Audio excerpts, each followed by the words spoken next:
Hey, good morning, guys. So our next lesson here is going to be multiplying and dividing rational expressions. So rational expressions are basically fractions that have different types of polynomials in them. So we're going to start out by talking about what they look like in a simplified form, and then we'll do some simple multiplying and dividing operations with them. So a rational expression is in simplified form provided its numerator and denominator have no common factors. So when we're dealing with monomials, that's usually something that we're familiar with, simplifying fractions that have, numbers that can be reduced or variables that can be reduced and things like that. But when we're talking about binomials and trinomials, it can get a little bit more complicated.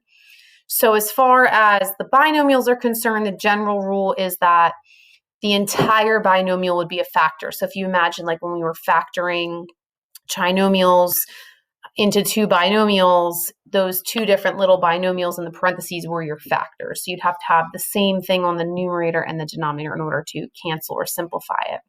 And of course, GCFs can be divided out and things like that. So let's take a look at a couple that will hopefully help see what we're doing here. Okay, so the first problem here is this trinomial here. We have x squared minus 4x minus 12. And what we want to do is we want to factor that into whatever factors we can get out of there. So if there is a greatest common factor or a GCF, you want to always divide that out because you would have to factor it completely. If there's not, and you have a binomial or trinomial with an x squared, then you want to see if you can factor it. So that's what we're going to do here with number one. So with this numerator here, there's no greatest common factor that can be divided out of all the terms. So we're going to go into our normal, just basic, simple factoring of a quadratic. So that x squared would break down into x and x. Then this number here, the 12, you're going to think about your factors of 12. So you have 1 and 12, 2 and 6, 3 and 4. Which of those pairs would subtract to get 4? So you know it's 6 and 2. And because that's a negative 4 there, the bigger number is going to get the negative, and the smaller number will get the positive because negative 6 times 2 is negative 12, but negative 6 plus 2 is that negative 4 in the middle. Now we're going to do the denominator, so the x squared minus 4. Now this one, there again is no greatest common factor to take out. However, because of the x squared and because of the fact the 4 is a perfect square with a minus sign in front of it, you can do the difference of two perfect squares pattern here. So x and x, and then a positive 2 and a negative 2. Now, once you're done with all of the factoring that you can do, any terms that are exactly the same on the top and the bottom, any factors can be canceled. So in this particular situation, all 4 of our factors are binomials. So if you're going to cancel out a binomial factor, the entire factor has to be canceled out with another one that's exactly the same. So I always say it's the all or nothing kind of rule. So x plus 2 can be canceled with one other x plus 2, and any one on the top and any one on the bottom. So then your remaining answer would be x minus 6 over x minus 2, and that would be your final simplified answer there. So let's take a look at number 2. So my numerator this time, again, a trinomial quadratic, I'm going to factor that into x and x. And then the factors of 6 that subtract to get 5 are 6 and 1. And it's going to be a negative 6 and a positive 1. So again, you can always FOIL to check that. Then on the bottom here, we have another one of these perfect square situations, a difference of two perfect squares. So we can split that up into x and x, and then plus 1 and minus 1. Now, again, doesn't matter what order you put those in, because as long as you have a binomial factor in the numerator and the denominator that are exactly the same, one on the top, one on the bottom, you can cancel those out. That leaves you with x minus 6 over x minus 1. as your final simplified answer there. All right, so now taking a look at number 3 and 4, the number 3, we have a monomial term in the numerator, so we don't have to worry about factoring anything there. And on the denominator, I have a binomial, but this time there is a GCF. So if you look here, both of these can be divided by 3x. So when I factor this, I'm going to divide them each by 3x.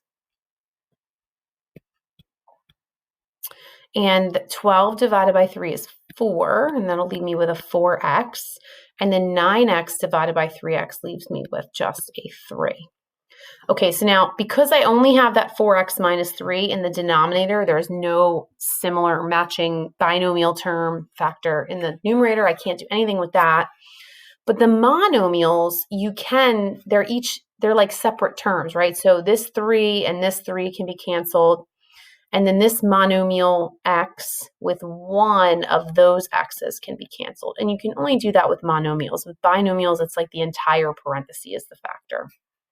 So this would leave me with an x squared in the numerator, and then the 4x plus 3 in my denominator. And that would be my final answer for that one. Okay, so number 4, we have 2 trinomials. So we're going to factor each one of those simply into 2 binomial factors. So for the numerator, I have x and x. The 2 factors of 2 that add to get 3 are 2 and 1. It's a negative 3, so they're both going to be negative. And then in the denominator, I have x and x. The 2 factors of 6 that subtract to get 5 are 6 and 1. And the bigger number is positive and the smaller number is negative. So now I have the x minus 1s that can be canceled out because they're the same. And then we have x minus 2 in our numerator and x plus 6 in the denominator. So that's how you would simplify rational expressions. So it's similar to reducing a fraction in a way, but you have to just make sure if you have any binomial factors, the entire factor gets canceled. You can't cancel just part of it. So now we're going to talk about multiplying fractions. So if you remember about multiplying fractions, you multiply the numerators together, you multiply the denominators together, and then you would simplify and reduce wherever possible. Now, when they're monomial terms, we don't have to worry about the factoring and everything, so that's nice. But another option you have is you can always cross-cancel or reduce things prior to multiplying. Sometimes that gives your numbers, makes your numbers a little bit easier to work with because they're a little bit smaller or reduced. So I'm going to kind of do this problem 2 ways so you can kind of see. So option 1 would be if I just multiply all my like terms together. So for example, I would do 5 times 6, which is 30. And then I would do x squared times x cubed. And remember, you add the exponents there. So that would be x to the 5th. And then I would do y times y squared, and I would get y cubed. Again, adding those exponents. Then on the bottom, you're just multiplying your 2 denominators. So 2 times 10, which would be 20. Then I have my x, which doesn't get multiplied to anything because there's no other like terms there. And then y cubed times y, I would add those exponents and get y to the 4th. So now if I'm doing it that way where I multiply everything first, the 2 numerators, the 2 denominators, now I would simplify or reduce. So the 30 over the 20 would simplify to 3 over 2. The x's, I have x to the 5th on the top and just x on the bottom. So I would subtract those exponents, leaving me with x to the 4th on the top. And then the y's, I would subtract those exponents, leaving me with just that single y on the bottom, and that would be my answer. Okay, so now another option, if I were to do this problem by doing some canceling first, some people like to do it this way. So if I were going to do that, I would say, okay, well, is there anything on the top that I can cancel or reduce with anything in the bottom before I even do the multiplying? So for example, I might say like, oh, 5 and 10 can be reduced to a 1 and a 2. Or this 2 and this 6 could be reduced to a 1 and a 3. Or I might say this y here and this y here can just get canceled out. Things like that, right? And then I might even say, okay, this x and this x squared, that can be reduced by 1. So once you're done simplifying or reducing anything you can reduce or simplify, I also have this y cubed and this y squared, so I'll leave me with a y. Then you just multiply whatever's left. So I would have the 3x times x cubed on the top. Then on the bottom, I would have the 2 and the y. And then I would have to finish simplifying or multiplying or whatever, anything that I missed maybe when I did the canceling process. So I would have 3x to the 4th over 2y. You should get the same answer either way. The advantages for doing it the first way is if you just multiply everything right from the beginning, across the top, then across the bottom, you don't really miss anything. But you do have bigger numbers and things to reduce at the end. You may end up with numbers in the hundreds when you multiply or whatever. So the con would be the bigger numbers. The other way, a lot of people like to do that when they're very obvious things to cancel, like two things are exactly the same, like when we had this y and this y. But the advantage is then sometimes when you go to multiply across, you might, because of all your crossing out and everything, it's a little sloppy. Sometimes it's easy to miss something. So whichever way you want to do it is fine. Just be careful. Okay, so for number 2, I tend to like to multiply across so I don't miss anything. But of course, if you want to do some canceling on your own, that's fine. So I don't see anything that's exactly the same on the top and the bottom. So I'm not really going to worry about any of the canceling for now. So I'm just going to multiply straight across the top and the bottom. So when I multiply my numbers, I have 6 and 10 on the top. So that's going to give me 60. Then I have x squared and x cubed, which is going to give me x to the 5th. And then my y's, I have y to the 7th. And then I'm going to do the same thing on the bottom. So I'm going to do 2 times 18, which is 36. Then I'm going to do my x squared, which there's no other x on the bottom to multiply to that. So it's still x squared. And then y squared and y squared would be y to the 4th. So now that I've multiplied everything on the top and multiplied everything on the bottom, I can now simplify, reduce, divide the top and the bottom. So 60 over 36, I believe, let's see, these are both divisible by 12. So that will give me 5/3. Then when I look at my x's, I have x to the 5th on the top, x to the 2nd on the bottom. So I would subtract those exponents, leaving me with x to the 3rd in the numerator. And then with my y's, I have 7 on the top, 3 on the bottom. 7 minus 4 is 3. So y to the 3rd on the top. So if you had done any canceling, ahead of time, that's fine as long as you're ending up with the same answer. Okay, so now when we're doing the multiplying with the binomials and trinomials, you're going to do less multiplying and you're going to do more factoring and canceling. So first I'm going to look at each of the 4 terms here individually. So on the top here, this one, the 2x squared minus 10, can obviously be simplified. I can divide out a GCF there. And I can also divide out a GCF with the 3x squared minus 15. So that's the first thing you're going to look for. Is there anything that you can take out any GCFs or things like that from? Well, let's see if I can get back to my spot. Okay, so the first term here, I'm going to divide out the 2, which will leave me with x squared minus 5. Then my x plus 2 is already as simplified as it can be, so there's nothing I can do with that x plus 2. Same thing with my x plus 1. I like to put them in parentheses just to kind of remember that there are factors that can't be, like part of it can't be canceled. It's the all or nothing. So I like to keep it in the parentheses to kind of remind myself that it's the whole thing has to stay together. And then the 3x squared minus 15, I have a GCF of 3, which will leave me with x squared minus 5 there. Okay, so first step, factor everything that can be factored, right? So even though I still have an x squared minus 5 in each of those parentheses, the 5s are not perfect squares, so I can't factor those any further than they already are.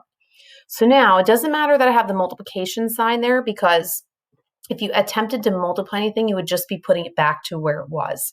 At this point, the reason we factored is to make things cancel a little bit easier and for us to recognize those common factors a little bit easier. So I notice on the top and the bottom, I have this x squared minus 5. So I'm going to cancel those because they're binomial factors that I have exactly the same on the top and the bottom.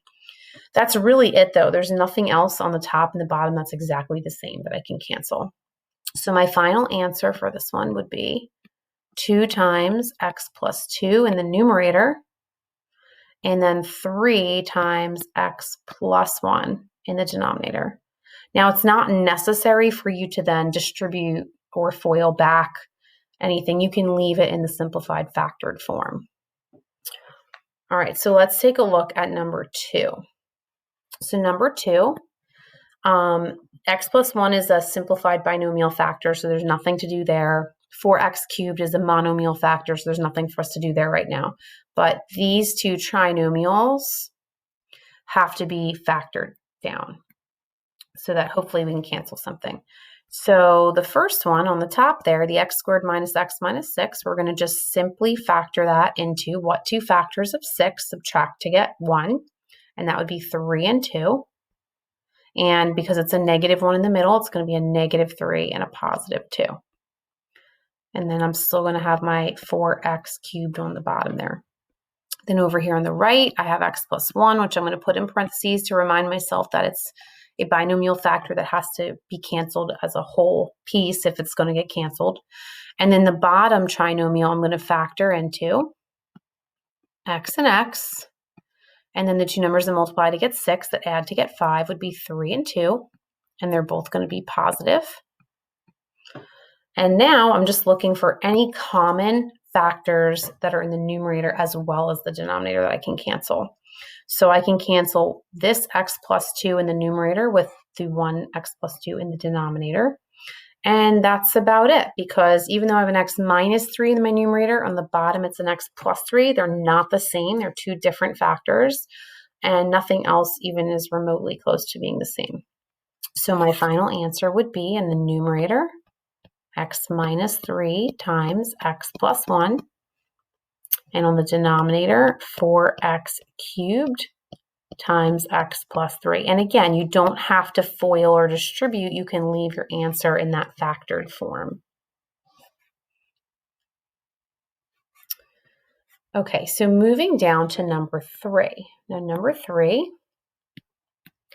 same idea. Now, anytime you have a factor that is not written as a fraction already, remember that it's really just over a 1. So keeping that in mind. So again, it looks like in this problem, all 3 of these are going to have to be simplified or factored down. So the first one, the numerator on this first part here, you're going to take out a GCF of 2, which leaves you with x squared minus 1. Okay, then that's going to go over this trinomial that I'm going to factor into x and x, and then the factors of 7 that subtract to get 6 are 7 and 1, but because that's a minus sign, the 7 gets the minus and the 1 gets the plus. Then over here on the numerator, I'm going to factor that into x and x. The numbers that multiply to get 21 that add to get 10 would be 7 and 3, and they're both going to be negative. Now, it looks like we're done factoring, but remember, anytime you still see some sort of an x squared or anything higher than a single x, you want to take a second look at it and see if it can be factored some more. So this one here, we factored out the GCF, but then we were left with the difference of 2 perfect squares, which can be factored out a little bit more.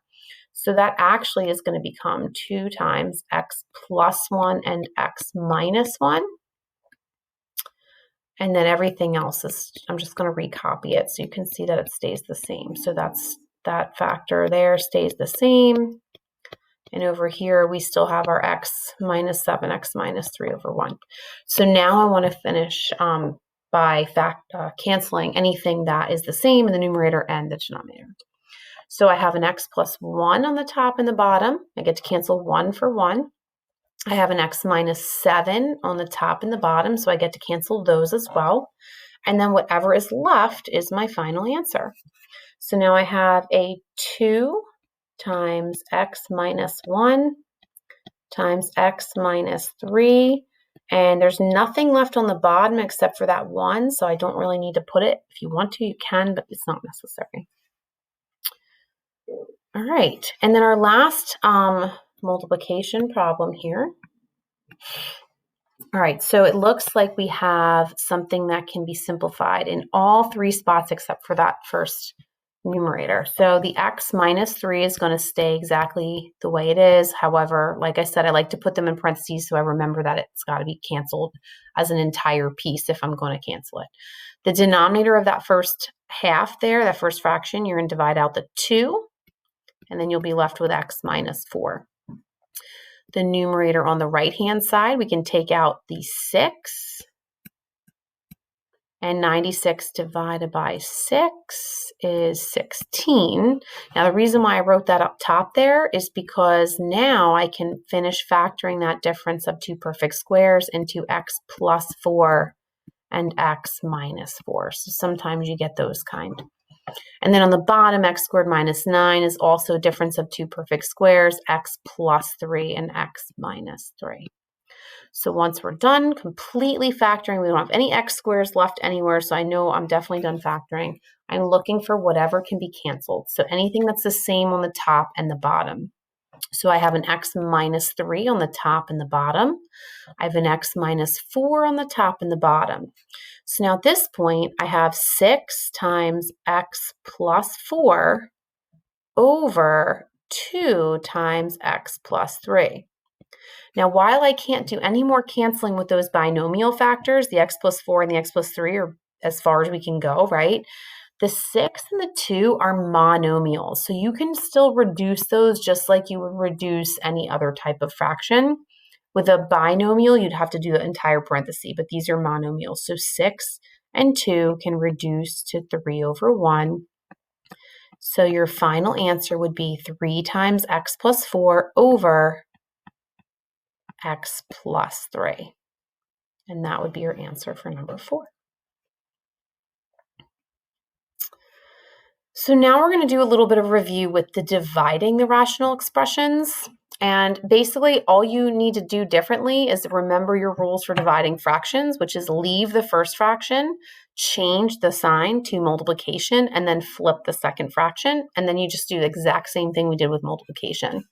So for example, this first problem here, the first thing I would do is recopy my first fraction here, exactly the way it is, change my sign to multiplication, and then the second one is going to get reversed. So the 6y to the 6 will go on the top, and the 8x to the 4th will go on the bottom. Now, once you do that, you can use either of those methods I showed you earlier. So you can just multiply across the top, multiply across the bottom, then reduce and divide. Or you could cancel things ahead of time if you notice things that are the same on the top and the bottom and you just want to reduce your numbers. So I'm going to do it the multiplying way just so that I don't miss anything. So if I'm looking at 32 times 6, what is 32 times 6, right? So we get 192. So you can see that's the disadvantage to the multiplying because now you're going to have this really big number here.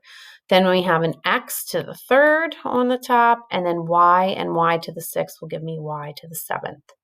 On the bottom, I now have 8, x to the 4th, and y to the 9th.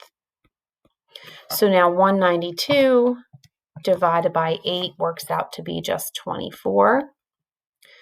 Then I have my x's here.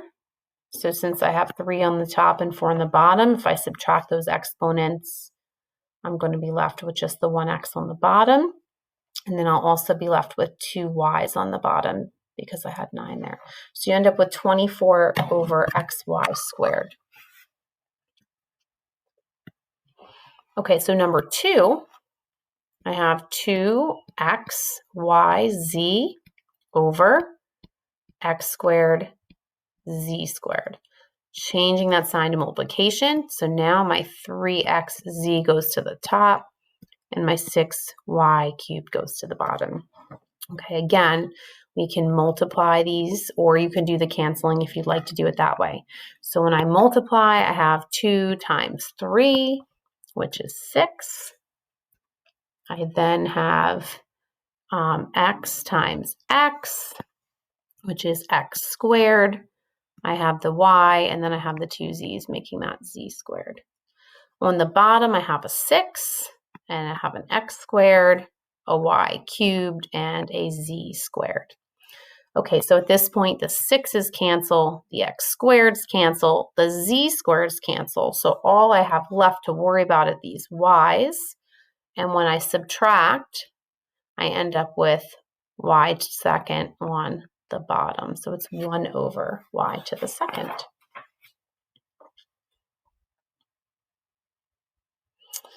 All right, so now we're going to do a couple dividing problems with binomials and trinomials. So again, first thing you want to do is leave that first fraction, change the sign to multiplication, and then the second fraction is going to get flipped. Now, when you do that, sometimes I like to just do the factoring and then make sure I write the answers flipped on the second half, just to kind of not waste so much time. So the first fraction I'm going to recopy as 5x over, and then this 3x minus 12, I'm going to take out my GCF of a 3, and I'm left with x minus 4. Now on the second side, when I factor my x squared minus 2x, I'm going to put my answer on the bottom because I'm switching that divide to multiplication. So I'm going to take out a GCF here, which is x, and then I'll be left with x minus 2. And then when I do my bottom piece here, this trinomial, I'm going to put that answer in the numerator. And then you're pretty much doing the same thing we did with the multiplication. So x and x, the two numbers that multiply to get 8 and add to get 6 are 4 and 2. And they'll both be subtraction. So now I'm going to do any canceling I can do. So I have an x minus 4 on the bottom and the top. I can cancel those. I have an x minus 2 on the bottom and the top. I can cancel those. I also have a single x on the bottom and the top. So that just leaves me with the fraction 5/3, which cannot be simplified. All right, so taking a look at number 2, same kind of process here. So the first part, this numerator on the top, I'm going to just factor that, right, and write it down. So x and x, the two numbers that multiply to get 16 and add to get 8 would be 4 and 4, and they're both going to be positive. And that's going to go over this x plus 2, which cannot be simplified.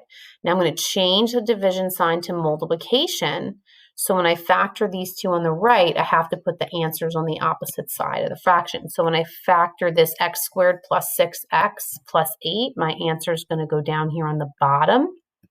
So x and x, the two numbers that multiply to get 8 that add to get 6 are 4 and 2. All right, and now I'm going to factor this difference of two perfect squares, which is going to be x plus 2 and x minus 2. All right, so once you're done factoring, you've changed your sign to multiplication, your second half there is flipped. Now you want to see what can be canceled. So remember, it's one factor on the top with one matching factor on the bottom. So x plus 4 and x plus 4. Now notice I only had one x plus 4 on the bottom, but there's two of them on the top. You can only cancel one, so it's like a 1-to-1 canceling. I can't cancel both of my x plus 4s on the top with just the one on the bottom. So it doesn't matter which one, but you can only pick one.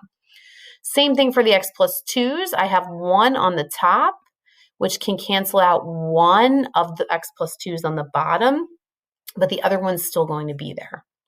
So now whatever's left, so on the top I have x plus 4, x minus 2, and then x plus 2 on the bottom. And that is my answer for that one. All right, so we just have a couple left to do. So for this one, again, just like I mentioned earlier, this is really over a 1. So when we flip it, it's just going to go under a 1. So the first trinomial here will factor this. So this will just be a basic factoring trinomial here. So x and x. The two numbers that multiply to 48 and add to 14 are 6 and 8. Since it's a negative 14, they both need to be negative. Then on the bottom here, I have this x squared minus 6. So I'm going to take out my GCF of x, and then I'm left with x minus 6. Changing my sign to multiplication. Now on the right-hand side, there's going to just be that 1 on the top, and then the 3x minus 24 will go on the bottom, and I'm going to take out my GCF of 3, leaving me with x minus 8. So now I'm done factoring everything. 1 for 1 canceling, so x minus 8 on the top and the bottom can cancel. The x minus 6, there's 1 on the top, 1 on the bottom, that can cancel. So I'm left with 1 over 3 times x. Okay, number 4. So I'm going to take out my GCF in this numerator here. So if you'll notice when I divide this, I'm going to divide by 2x because they're both divisible by 2 and they both also have some version of an x, right? So that leaves me with x minus 6. In the denominator, that's a trinomial there, so I'm going to do my 2 parentheses, x and x. The two numbers that multiply to 6 that add to 7 are 6 and 1, and they're both going to be negative here to give me that negative 7 in the middle. Changing the division sign to multiplication. So now this 2x is going to go directly to the bottom, and the 3x minus 3, I'm going to take that GCF out, and I'm going to put my answer here on the top. Now I want to do any canceling that I can do. So I have an x minus 6 on the top and the bottom. I have an x minus 1 on the top and the bottom. I have a 2 and an x on the top and the bottom. So I'm simply just left with the number 3. Okay, so the last 2 problems we're going to do here have combination of multiplication and division. So really, once you get it all factored, it doesn't matter how much stuff you have on the top or the bottom, you're just canceling. Now here, obviously, if the multiplication, this is all going to stay the way it is. It's just whatever immediately follows the divide sign, that's what's going to get flipped. Okay, so anything that's being multiplied is going to stay where it is, whether it be on the top or the bottom. Anything following a divide sign will get flipped because you'll change that divide to multiplication.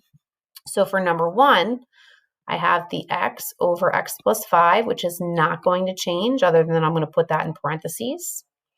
Then I have 3x minus 5 over 1. Again, nothing's changing but me putting parentheses around that binomial. Now this division here is changing to a multiplication. So my x plus 5 will move to the top. And then this 9x squared minus 25 is actually the difference of 2 perfect squares. It's going to be 3x plus 5 and 3x minus 5, and that goes to the bottom. So now anything on the top can cancel with anything on the bottom. It doesn't matter where it is. You really don't even need those multiplication signs anymore. So the 3x minus 5 can cancel with this 3x minus 5. The x plus 5 can cancel with the x plus 5. So I'm left with an x in my numerator and then this 3x plus 5 binomial in my denominator. And that is my answer for that one. And then finally, this last problem here, again, these are really like over 1s. So I'm going to have x minus 5 on the top. Then when I factor each of these trinomials, I'm going to put them on the opposite side. So I'm going to take this one here on the bottom, and when I factor that into x plus 4 and x plus 3, notice I'm putting those answers on the top. And then when I factor the one in the numerator, I'm going to put that on the bottom. So the two numbers that multiply to get 30 and add to 11 are 6 and 5, and they're both going to be negatives in this case. And then my x minus 6 stays here. So now anything on the top that's the same as anything on the bottom can cancel. So I have an x minus 6 on both, x minus 5. So my final answer is just x plus 4 times x plus 3. If you want to put it over a 1, you can, but you do not need it since there's nothing else in that denominator. Okay, so thanks for joining me today to go over how to multiply and divide rational expressions. If you have any questions, message me on Remind, email me, or join the meetup to ask some questions there. And I will be posting the homework on the quizzes. So it's easy to submit. You're getting credit for your effort and completion. So even if they're graded right or wrong, that's just for you to check your work. And if you have any questions about those, please ask. And I'll see you again tomorrow. Thanks.